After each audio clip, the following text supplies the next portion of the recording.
নমস্কার বন্ধুরা, নিয়ে এসে গেছি আজকে একটি চিকেনের রেসিপি। অনেক কম সময়ে খুব তাড়াতাড়ি রান্না হয়ে যাবে এরম একটি চিকেনের রেসিপি আজকে আমি নিয়ে এসেছি। তো প্রথমে এখানে আমি আলুটাকে তেলে ভেজে নেব। দিয়ে দেবো লবণ আর হলুদ। আলুটাকে লাল লাল করে ভেজে তুলে নেব।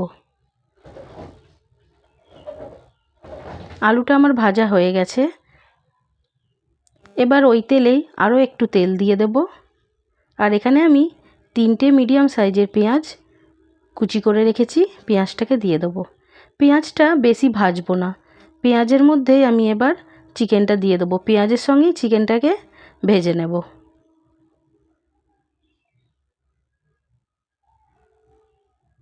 খুব ভালো করে নাড়াচাড়া করে নেব।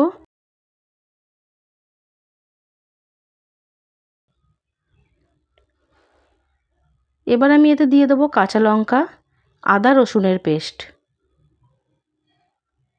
আবার চিকেনটাকে কিছুক্ষণ নাড়াচাড়া করে নেব। এবার দিয়ে দেবো পরিমাণ মতো লবণ, দেব হলুদ, দিয়ে দেবো লঙ্কার গুঁড়ো।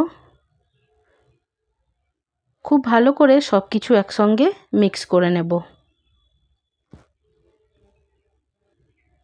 চিকেন থেকে দেখুন জল ছেড়ে আসছে, পেঁয়াজ থেকেও জল বেরোচ্ছে, চিকেন থেকেও জল বেরোচ্ছে। এবার আমি কালারের জন্য দিয়ে দেবো কাশ্মীরি লাল লঙ্কার গুঁড়ো।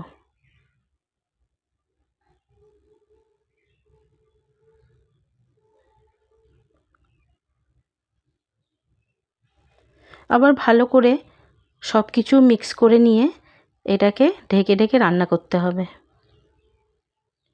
এতে দিয়ে দেবো টমেটো পেস্ট। এখানে আমি 1.5খানা টমেটো পেস্ট করে রেখেছি, এটা দিয়ে দেবো। আর দেবো ধনেপাতা কুচি। কষার সময় ধনেপাতাটা দিয়ে দিতে হবে। এবার এটাকে ঢেকে ঢেকে রান্না করব কম আছে। ঢেকে রান্না করার ফলে দেখুন কতটা জল বেরিয়েছে। চিকেনে কিন্তু আমি এখনো পর্যন্ত একটুও জল দিইনি, চিকেন থেকেই জলটা বেরিয়েছে। এবার আমি এই জল থাকতেই এতে দিয়ে দেব আলুটা। আবার খুব ভালো করে একবার মিক্স করে নিয়ে ঢাকা দিয়ে রান্না হতে দেব। কম আছে এটাকে বারে বারে ঢাকা খুলে নেড়ে যেতে হবে।